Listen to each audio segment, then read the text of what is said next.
Good morning. We find ourselves finishing the first section of the Gospel of Mark. The first 5 chapters we have looked at under the title of the rules of engagement, because what we've seen here is Jesus showing us the way forward in spiritual warfare as he has displayed again and again his authority over the natural elements. We saw that at the end of Mark chapter 4. The first half of chapter 5, we saw his authority over the demonic. This morning, as we finish the 5th chapter, Mark leaves us ready to move into the next section, which we'll talk about in weeks ahead. But he leaves us with this confirmation that even death is no challenge to Jesus Christ. I was thinking this week about the fear of death. Every therapist, every counselor, every psychologist in America will tell you that fear of death is right at the top of the list of things that people in this generation are afraid of. And so I thought I would do a little search online. If I was a person who was afraid to die and I didn't know where to turn, what would I find? I actually found a teacher, a philosopher, if you will. He says he's not a therapist and he's not a counselor, but he's written a book entitled Overcoming the Fear of Death. I was like, well, that's ambitious. I mean, that's what he does. That's hopefully what I do. So I began to do a little more research on his website. And under the section entitled Our Specialty, he makes this statement: we also specialize in helping end-of-life clients transition from their physical body to whatever happens next. Ooh. So I thought, well, what's your approach for that? I looked up under the section of Our Approach, and he says this: it doesn't matter what one's belief is, whether one believes that one dies and that's it, or whether one believes that the mind continues after the body dies. In either case, I can help each person overcome their fear of death. It doesn't matter what happens afterwards. I'll just give you some strategies to try and not pay attention to the one thing about the human condition that is universal to all of us, and that is we die. I would suggest, as opposed to this apparently best-selling author, that finding out what comes after death is absolutely critical to being able to handle the reality of death that faces every single one of us. You see, we've done a lot of funerals in this church. We'll do a lot more in the years ahead because there is something that is common to the human condition. It doesn't matter what language you speak. It doesn't matter what color your skin is. It doesn't matter what continent your family came from. It doesn't matter what socioeconomic level you are. The one thing we all have in common is we die. And facing that involves more than a few strategies to help you mentally get right with it. It involves having a confidence that you know what's on the other side and you know the one who controls all of that. Mark wants us to understand that Jesus' power over the natural elements, that's significant. His power over the demonic, that is impressive. But there is nothing that confirms Jesus is who he says he is more than the fact of his resurrection and his ability to have control over death in the lives of his people. The resurrection of Jesus Christ is the seminal miracle, not just in the Bible, but in all of human history. There's nothing like it. He was alive, he was dead, he's alive forevermore. Let's look at this passage and see if we can't find our way through this challenge of life versus death. And Mark is going to do this by giving us a couple of interesting stories. One, really about illness or sickness, but frankly, I want you to understand, while we don't talk this way, if we stop and think about it, every illness, every sickness, everything that is wrong with us at some point along the way is in effect a down payment on death. I mean, we don't die from every illness that we get, but the one thing that you should be able to say, whether you're 22 years old or 92 years old, is that you're not the same as you were. We're not the same as we used to be. For those who know Jesus Christ, however, the good news is we're not the same as we're going to be. And that is the truth that we hold on to. Let's open your Bibles to the 5th chapter of Mark, and let's look at this story. Mark does a great job of weaving two stories together. I don't doubt that they happened the way that he recorded, but the way he weaves them together, it allows us to see some comparisons between two primary characters that have something in common besides dealing with death. That is, they have an authentic faith that focuses on Jesus alone. Now, if you can remember from last week, we saw Jesus travel across the Sea of Galilee, this freshwater lake, and he comes to the other side, and on the east side of the lake, he encounters a man demonized, and he releases him from that presence of demons in his life, sends the demons into a herd of pigs, and then is invited to leave by the townspeople. So Jesus gets back into a boat. He doesn't even get off of the coastline, off of the shore. He gets back in the boat, goes back to the other side. Now, whether he goes back to precisely where he originally departed from or to another place, we don't know. But we're going to find that the people saw his boat coming, and they gather, and again, Jesus is in a sense assaulted by the crowds as he can barely get his feet onto dry land. That's what we find beginning in chapter 5, verse 21. It says this, "And when Jesus had crossed over again in the boat to the other side," meaning back to the original side, "a large crowd gathered around him, and so he stayed by the seashore. And one of the synagogue officials named Jairus came up, and on seeing him, fell at his feet, and pleaded with him earnestly, saying, 'My little daughter is at the point of death. Please come, that by coming you may lay your hands on her, so that she will be saved and live.' And he went off with him, and a large crowd was following him and pressing in on him." Now, let's just talk about that for a bit, because this is the introduction of the first of the two characters that we're going to see.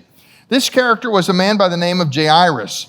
He was described here as one of the synagogue officials, probably from one of the surrounding villages, maybe not from Capernaum, which was kind of the city in that region, but from one of the surrounding villages. A village was large enough to have a synagogue if it had 10 households. So a synagogue was made up of the fathers of 10 households and all of their families. So it would have been a village of a little bit of size, and Jairus was one of the officials. Now, there were several officials in the first century in synagogues, but if this is the president, if you will, of the synagogue, that's one of the terms that was used in their version, but we would call it a president. If he was the president, it would have been a highly respected and important role, not just in the synagogue, but in the entire community. Chances were he was a businessman of some sort who worked in the community, but because of his piety, because of the recognition of the life that he lived, because of his influence in the community, because of the good family that he had, Jairus was probably the president or the leader of the synagogue. That would have meant he was highly respected. He was widely recognized as an important person. In fact, because we know Peter lived in Capernaum and he made a living fishing in the Sea of Galilee, along with several other of the disciples, there's a really good chance that the disciples knew who Jairus was. I mean, he was somebody. He comes to Jesus out of his standing as a religious leader in his own community, and he makes a real interesting acknowledgement. He comes and he kneels down before Jesus. Now, that's got to be seen for what it is. It's a bit unusual. I mean, most of the Jewish leaders, certainly in Capernaum, they probably weren't on board with everything Jesus was doing. And we know that the leaders that had come down from Jerusalem to evaluate things, they weren't on board. They're the ones that accused Jesus of being motivated by a demonic presence in his life. And yet here is Jairus, who understands that with all the resources that he has, with all the influence that he has, with all of the community standing that he has a daughter who's about to die, and he understands this thing: Jesus is my only hope. And he comes and he kneels down before Jesus and he pleads that he would come with him. Now, he asked for him to come and lay his hands on the girl. In the ancient world, and we would understand this, I mean, if he was appealing to a doctor, he would have said the same thing. It was understood that a doctor doesn't heal from a distance. It requires his presence. And so the idea was that he'd probably exhausted all of the doctors available, but his idea was for Jesus to come, and in the touching of this little girl, in putting his hands on her body, that there would be a hope for her healing. This is a radical appeal from a person that you might not expect to acknowledge Jesus as the solution to the problem. Now, it says in verse 24, he asked in verse 23, come, lay your hands on her so that she will be saved and live. Verse 24, and Jesus went off with him, and a large crowd was following him and pressing in on him. Jesus is there. He's just gotten off the boat. Jairus knows he's coming. He comes, he drops to his knees, he makes his appeal, and Jesus says, yes, let's go. I'll follow you. Jairus hops up and he begins to leave. The crowd is pressing in. Let me tell you, to be a disciple in the first century was to be charged primarily with crowd control. Because Mark has told us again and again about how these large crowds were pressing in on Jesus. Listen, it's the nature of a crowd to press in. You ever been to a place where it was crowded but there was room and everybody was standing there, and you realize about 20 minutes in that now you're like this? Because crowds naturally press in. I mean, Jesus invented this business about sitting in a boat and pushing a little bit off the shore so that he could teach. Because if he was standing on the water, he would eventually be in the water, because crowds by nature press in. He now is following Jairus. He's just gotten off the boat. This is going to be his first stop. And as they're making their way, the crowd is pressing in. Now, they want to touch Jesus. I mean, you ever been to a football game and you see the players going through the tunnel, or a basketball game, they're going through the tunnel, and you've got kids hanging over the tunnel trying to get a high five. They're not trying to get anything special. They're not trying to be healed. They're just trying to touch a celebrity. Well, that's what was happening here. There are people, they're just trying to reach out and touch Jesus. The disciples, they're creating a corridor. They're working crowd control. And then this happens. Jairus has his attention and he begins to move forward, but then look at verse 25. And a woman who had a hemorrhage for 12 years and had endured much at the hands of many physicians and had spent all that she had and was not helped at all, but rather had grown worse, after hearing about Jesus, she came up in the crowd behind him and touched his garment, for she was saying, if I just touch his garments, I will be saved from this. Jairus was well known, highly recognizable. He was somebody. But here we have the second actor in this story, a woman who is not given a name. Now, in church history legend, she is known as Veronica, but there's no biblical announcement of her name. In fact, she was a woman that had been probably separated and isolated for a very long time. You see, Mark describes her circumstances. She was a woman who had a nonstop hemorrhage. Now, the Greek word there doesn't give us all the information that we'd like to have. It doesn't tell us precisely what the problem was, but the implication is that she was bleeding from her womb perpetually. For 12 years, she had some malady in her body that caused her to have an endless flow of blood. Certainly 12 years before, as that problem was sort of getting off the ground, Her body was making blood as fast as it could to make up for the blood that she was using. This wasn't a once a month thing. This wasn't a few days a month. This was all the time, nonstop. A month became 2 months, which became 3 months, which became 6 months, which became a year, which eventually became 12 years. In the course of that 12 years, she is now a woman almost certainly facing her own death because her body has not been able to keep up with the production of blood to keep pace with the loss of blood. She is perpetually fatigued. She is always exhausted, not to mention the physical realities of her situation. But it says that she has gone to every doctor that she can find. She has reached out for every promised cure that was out there. She has spent all of her money. Her estate is essentially gone. We don't know where she started, but we know now after 12 years, her body is decaying. She's probably just in double-digit weight. She's a feeble and frail little woman, and now she has no estate to speak of. But that's not the worst of it. Because of the regulations in the Old Testament related to what was called ritual purity, the rules for a woman with a flow of blood were similar to the rules for someone who had leprosy. In other words, they understood that uncleanness was infectious. And so this woman, not only physically fatigued and suffering from 12 years of perpetual loss of blood, not only financially devastated by the damage to her estate by going to one doctor after another and spending everything that she had looking for a cure, but also, maybe more than any of that, she was culturally, spiritually, religiously cut off from community. It had been 12 years since she had been able to attend the temple.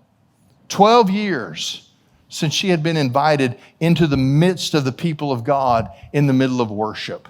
12 years since she had had any real human contact, because you see, her status as an unclean woman meant that anybody she touched became unclean, because that's the nature of uncleanness.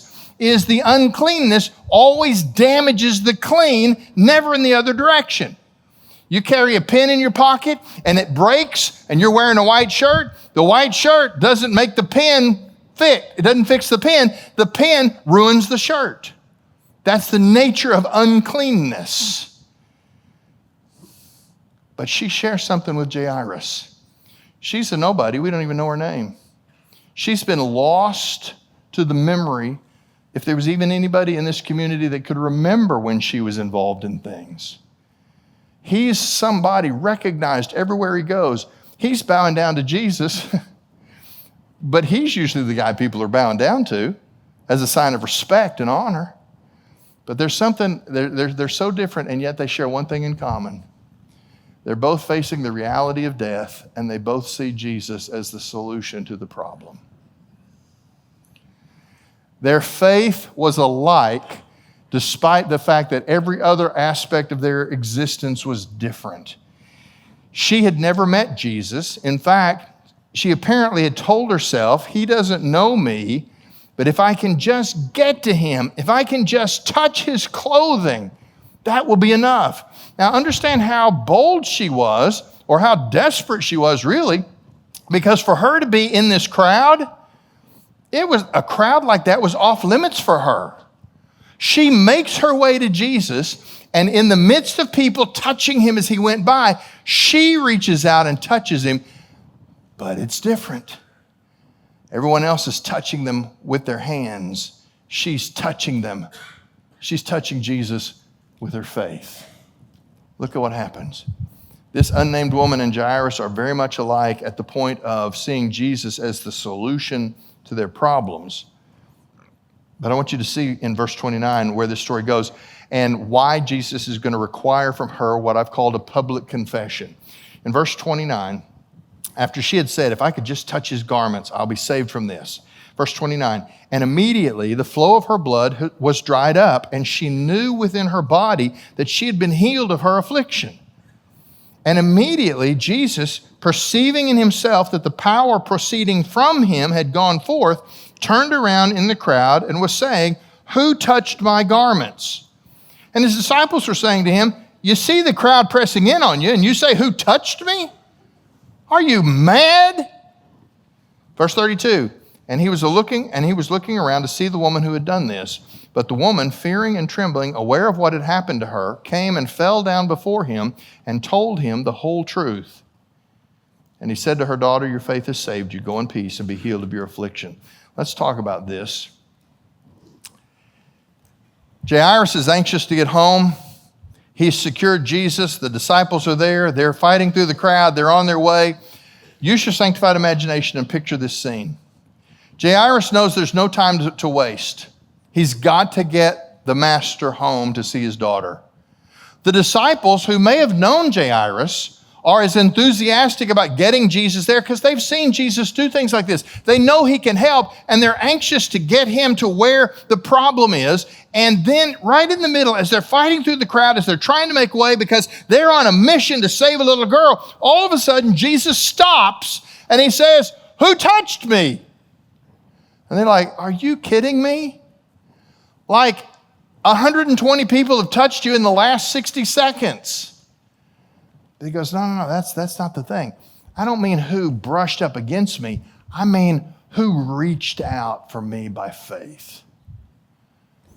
You say, well, this is kind of a weird verse. Is it magic? Is it that Jesus kind of had this store of power and it just drained? Listen, don't make this weird. Let me use myself as an example. I'm not Jesus, okay? I'm not putting myself in the role of Jesus. But let me tell you something. There is something about doing ministry to people that is physically exhausting. My wife will tell you, I'll come home the days that I am most tired.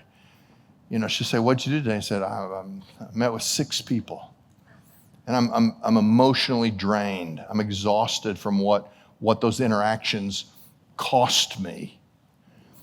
Jesus, this was not some sort of magical thing. It's that Jesus was real good. We know he was real good about taking time and being refreshed and getting rest and spending time in prayer with the Father. Jesus understood how to be refreshed. We could learn a lesson from Jesus. He believed in the Sabbath. He knew when each day was finished. We haven't figured that out. We don't know when the day is finished. We just keep going until we drop dead and fall into bed, and then we get up the next morning, we try and start at full speed and go again. Jesus understood when each day was finished. He knew what it was. He was human. He knew what it was to be physically exhausted. But in this moment, what's happening is somebody reached out in faith, and when they touched him, there was a healing power that he would make available, but he would make available to anybody with faith. But that happens, and he knows it's happened, and he stops and he says, "Who touched me?" Now, here's the thing. This little woman, she's frail, she's weak. I promise you, she didn't touch Jesus and then bolt, okay? When Jesus stops and says, "Who touched me?" she's still right there. Only now she's terrified because she's unclean. She's not supposed to be in the crowd. She reached out and touched Jesus. It was an act of desperation, an act of boldness, and he has realized that she's there, and he says, "Who touched me?" And she does something extraordinary. She does the exact same thing Jairus did. She kneels down before Jesus. And then it says, and she told him the whole truth about herself. Now, a couple of things here. Part of the reason Jesus stopped is because she had a faith that Jesus was the answer. But the Bible is very clear that faith needs expression. It needs public confession. In fact, when you meet somebody, I only once or twice in my life have I run into people and say, "Are you a follower of Jesus?" "Yeah, but I'm kind of like a secret follower." Okay, secret and follower are not words that ever go together in the Bible. This woman, by faith, reached out to Jesus. But when Jesus stopped, he gave her the necessary opportunity to tell her story, to give her testimony, if you will, if you want to use church language, to confess what Jesus had done in her life. Folks, faith kept in secret is not really faith. Faith must be confessed. So Jesus gives her the opportunity to confess. And as she's telling this story, use your sanctified imagination. Picture the scene. She's kneeling down, and it says Mark says she told the whole truth. Now, don't miss that phrase. I don't want to insult anybody in the room, okay? So I'm talking to somebody that's not you, okay? Just hear that. You ever had a really old lady tell you a story? It's not a short deal. When Mark says this, remember, Mark is writing from the recollections of Peter. When Mark says she told Jesus the whole truth, she's giving him the rundown of 12 years of her problems. Now, the reason that's important is because who's standing next to Jesus? Jairus, looking at his watch that he doesn't have yet because it's the first century. And he's going, can we move along? I mean, we're kind of on the clock here. I'm going to run out of time. My daughter is going to run out of time. We use that kind of language a lot. We understand what Jairus is saying. I'm running out of time. Especially in medical things, we use that kind of language. She's running out of time. Well, what I want you to understand is Jesus never runs out of time. He stops and he says, who touched me? And in what was not a brief conversation, Jesus stays fully engaged with this unnamed woman as long as it takes. Well, what about this other? Okay, we'll get to the other. But this woman needed Jesus' attention. Now, here's what I want you to notice.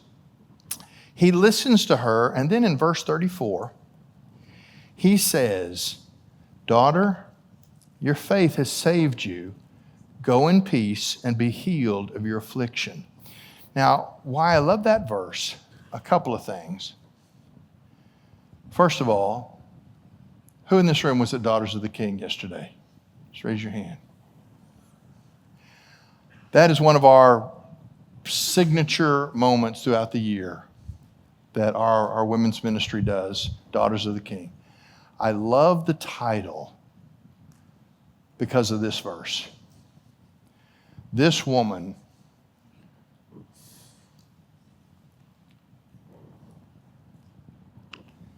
she had no name. She wasn't known by anybody in her community. She had been isolated. She had been cut off. She had been left to herself for 12 years. We're not given her name, but Jesus called her daughter. There's a powerful thing there. He used family language for a woman who'd lost everything, including her family. He says, listen,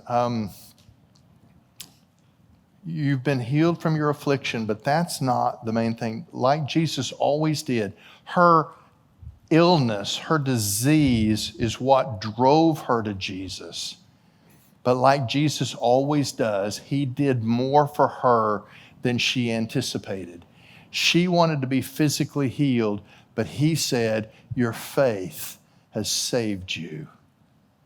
You see, she's not dead, but she's dying. And she's been dying for 12 years. She's not going to die that day because Jesus healed her of the affliction of the moment, but she is going to die someday. But it's only going to be a physical death because her faith saved her. Here's the thing. If you don't know Jesus, it doesn't matter if you've ever talked to him before. There's no evidence that she'd ever had any contact with Jesus before this. The only thing we know is that she came to Jesus, and at his invitation, she told him everything about her situation in her life. This woman kneeling before Jesus, telling her life story, and Jairus, a man of some influence, kneeling before Jesus and explaining his need. Folks, listen, that's how you come to Christ. Doesn't matter whether you're a nobody or a somebody. You come to Christ and you tell him who you are. And you say, I can't solve the problems of my human condition. And you're the only answer. He looked at her and said, daughter, your faith has saved you. Go in peace and be healed of your affliction. Go in peace.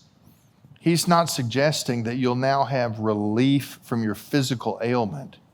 He's saying from now on, you have family, beginning with a father who loves you more than anybody in the world.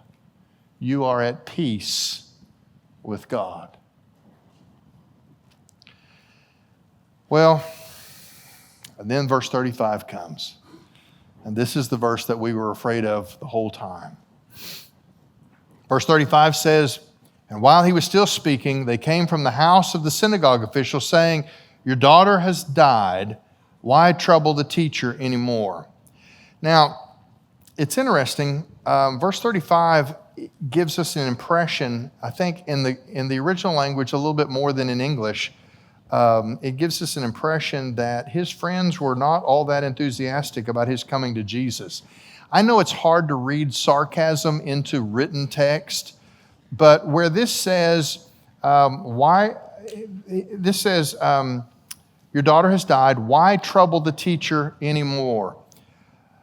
The Greek actually says, don't bother the teacher anymore, but it can mean don't bother with the teacher anymore. You see, there were probably some in the synagogue who had the attitude of those that had come from Jerusalem. This man's not the Messiah. He can't be the Messiah. He doesn't fit any of the expectations that we've established for the Messiah. We're not going to believe in him. We're not going to follow him. Hostility has been one of the standard responses everywhere Jesus has gone. And now here, the president of our own synagogue is going and he's kneeling down to Jesus, asking him for help with this situation with his daughter. And they finally come and they go, listen, she's died. You can stop messing with this guy. Don't bother with him anymore. Because, see, they never did really see Jesus as the answer. All right, this is where the story gets really cool. Verse 36, but Jesus, overhearing what had been spoken, said to the synagogue official, do not be afraid, only believe. In other words, Jesus accepted the reality of the child's death, but he refused to accept the finality of it. Mark wants us to see the power of Jesus in hopeless situations. Man's despair is God's opportunity. He looks at Jairus and he says, it's okay. Just believe. The faith that brought you to bow your knee and ask me, hold on to that. Let's go. Well, verse 37. Jesus allowed no one to accompany him except Peter and James and John, the brother of James.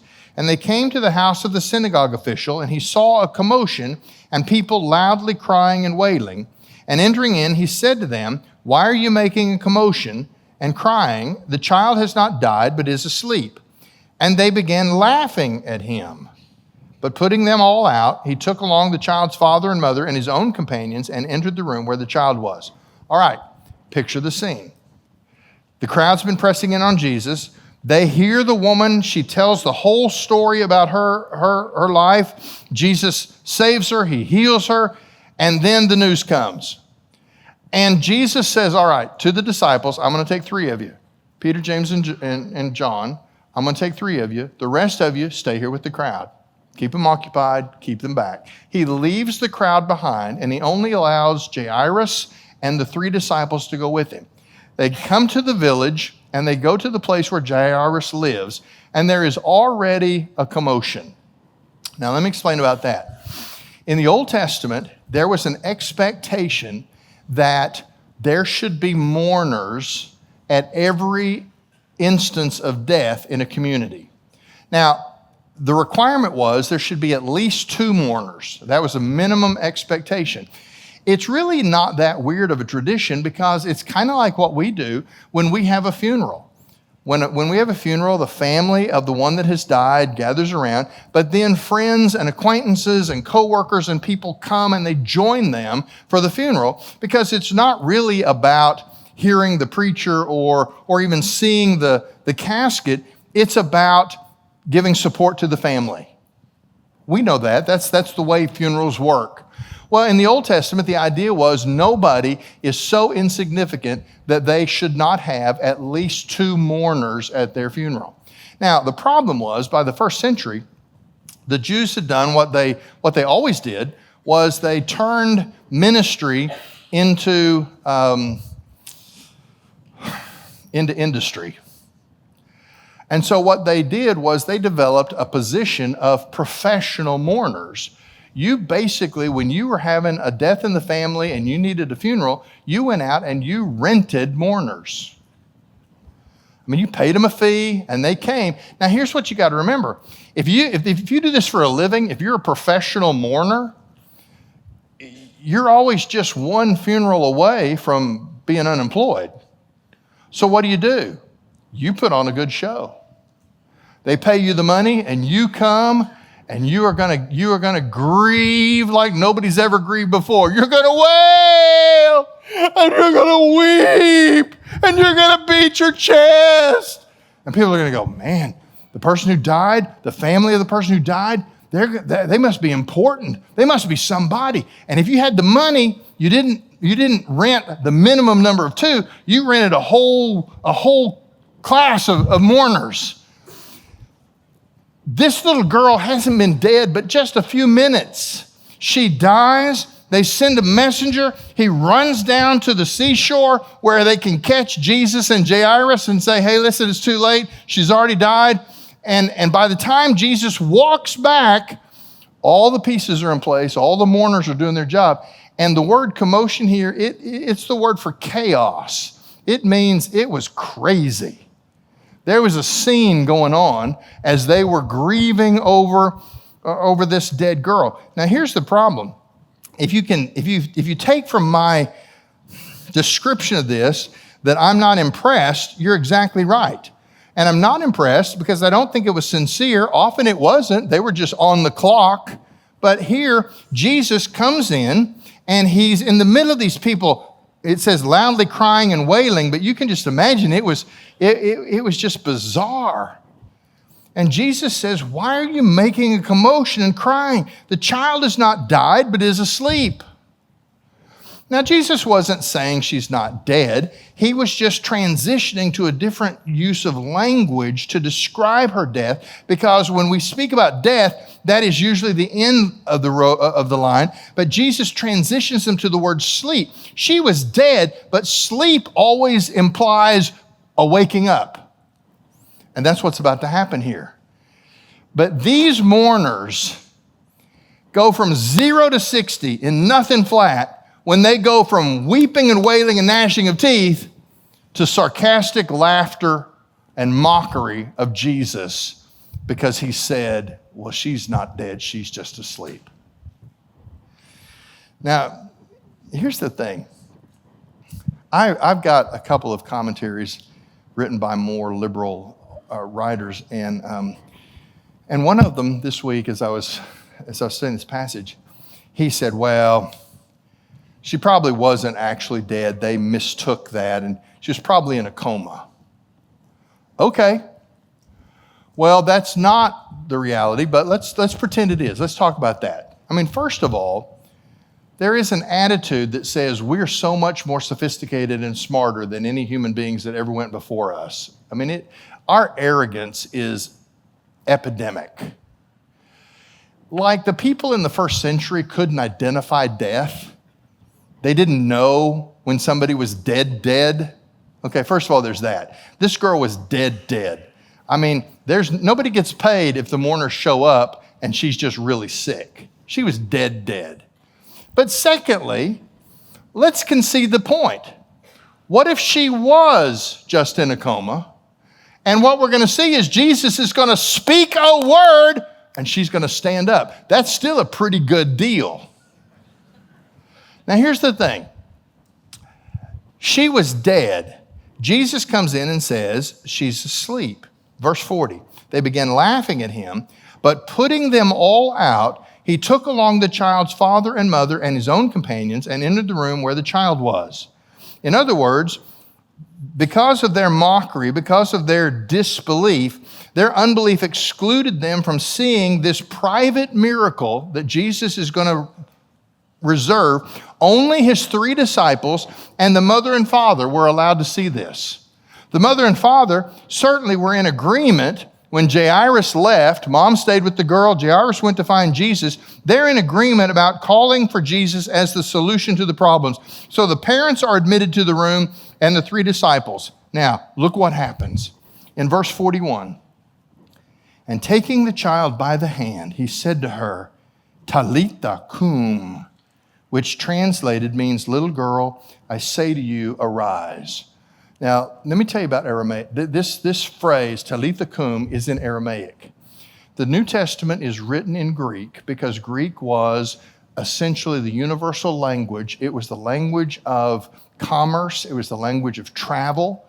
Latin was used in the Roman Empire for government work and record keeping, but Greek was the language that allowed people to interact across ethnic and geographical barriers. But while Greek was common out in the world, Aramaic, in this part of the world, Aramaic was the language of the home. It was the language of the family.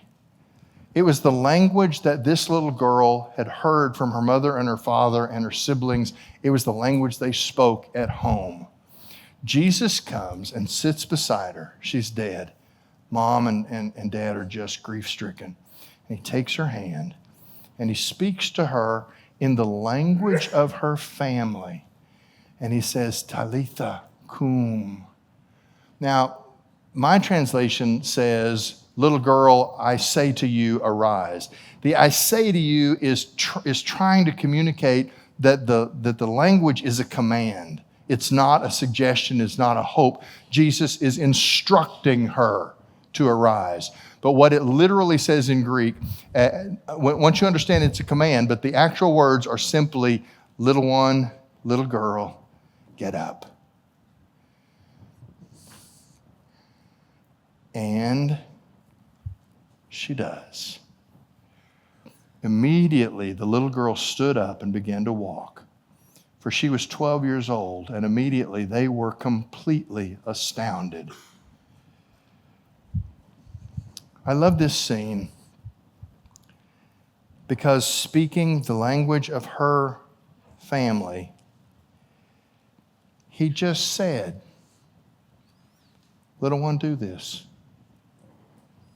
Death doesn't get to choose today who dies. You see, we are going to die, but we die without fear because our time to die is no accident of history. It's no accident of circumstance. One thing you've never heard me say in a funeral, I've heard other people say it, but I never say it. I never say, he died too soon. He died too young, died too early. No, listen, we die right on time, every time. But this little girl, on this day, Jesus said, you're going to die on time, but not this time. Get up. And she did. And in Mark's language, it says, and immediately they were completely astounded. It means they were amazed into speechlessness. Well, yeah, you think? Well, and then this chapter, this section ends with the really cool statement. First of all, it says he gave them strict orders that no one should know about this. Now, first of all, understand, Jesus is not saying keep this a secret forever. I mean, a girl that died, the mourners are already present. Now she in a few minutes she's going to walk out of the room alive. Okay, the secret of this resuscitation is not going to stay a secret. That's not what Jesus is suggesting. He's saying, don't reveal what's happened in this room until I leave. Why? Because the crowds are at the place where they are actually hindering Jesus from doing the ministry that he's trying to do. Let me leave. Let me be on my way. And then when I'm gone, bring her out and have a celebration. This is not hard to understand. He's not saying don't ever tell anybody about this. That would be ridiculous. He's saying give me a head start so that I can get away. Why? Because the crowds, Jesus was only interested in people who were coming to him by faith. Every time he did a miracle, every time he had a day of teaching, it would draw crowds, but so many of them were there for the entertainment value of what was happening, and Jesus was never interested in entertaining. He does miracles like this, but he doesn't put that on display because he's not trying to gain a crowd. I mean, he could have paraded her out and he would have just been that much bigger a celebrity. No, he said, listen, I'm here to reach people for eternity. So let me slip away and then you can bring her out. But before he leaves, this is one of my favorite parts of this chapter. Look at what he says here. It says, he gave them strict orders that no one should know about this, and he said that some food should be given to her to eat. There's a fine human touch in Mark's final note here. Then in the midst of the excitement and the confusion and everybody standing around in amazement, Jesus realized that this little girl needed some food. I mean, she'd apparently been sick for a few days. She probably hadn't had anything to eat significantly for days. She was alive, but she was almost certainly weak. And it was Jesus that said, hey, don't worry about everybody out there. Don't worry about what's going to come. Go fix her something to eat and bring her something. We're going to see in coming chapters 2 or 3 more instances over the next few weeks where Jesus has special interest in children, a special concern, a special focus on children. The reality is that children are an important part of the ministry that God has given to his people that we call Christianity. More than 25 years ago, when I stood in a hotel ballroom and preached the first message of what would become Evergreen Church, I said in that very first sermon on that very first Sunday, I said, Evergreen will eventually be known for 3 things at least. We will teach the Bible effectively, from the pulpit to every classroom. We will teach the Bible accurately and boldly. Number 2, we will do our best to learn how to worship authentically. And in 25 years, that's been our constant striving, that our worship would not be showy or gimmicky, but it would be authentic worship that is pleasing to God. But the third thing that I said 25 years ago was, we will be a place where families are made strong and where children find it easy at the right time to come into faith in Jesus Christ. Now, in those 25 years, we've tried to keep those priorities front and center. But with what God has done here in this church, that original group of 27 people has now become, 15 or 1,600, I'm not sure. But the priorities haven't changed. And what we call now, that emphasis on children, we now call that family life. Family life is that division of our ministry that is responsible for those who are birthed to 6th grade and all the family connections that go with that. Family life is a significant part of what we do here because I believe that when we are serious about raising up children, the next generation of warriors in the faith, when we're serious about ministry to children, we are never more Christ-like than when we focus on children. We average probably 120 children a week, elementary age. We average almost 200 preschoolers a week. What that means is there is a tremendous army of people who are required for us to keep that priority. But see, Jesus said it's a priority because as focused as he is on children, it means it's important for us to be that focused on children. Now, here's the thing. With the army of people that we have involved in our family life ministry, because of growth, we're about 3 weeks out from a new church year, and our leadership tells me that we still need about 40 people to serve. Now, I want you to understand what I'm saying here. You won't hear me use the word volunteer because I don't like that word. Volunteer implies something that you agree to do for a time, and as long as you have the time, you'll step in or step out. We don't need volunteers. We need servants. We need people who are called to be like Jesus. You say, well, I'm not good with children. Well, that's okay. Family life has all kinds of roles to be played besides just, you say, well, I'm not comfortable sitting and rocking babies. Okay, listen, I got people standing in line for that job. That's okay. I don't need you for that job. I need you for some other jobs. We need 40 more servants in our family life area simply to do what God is calling us to do with the numbers of little ones that he has put in our care.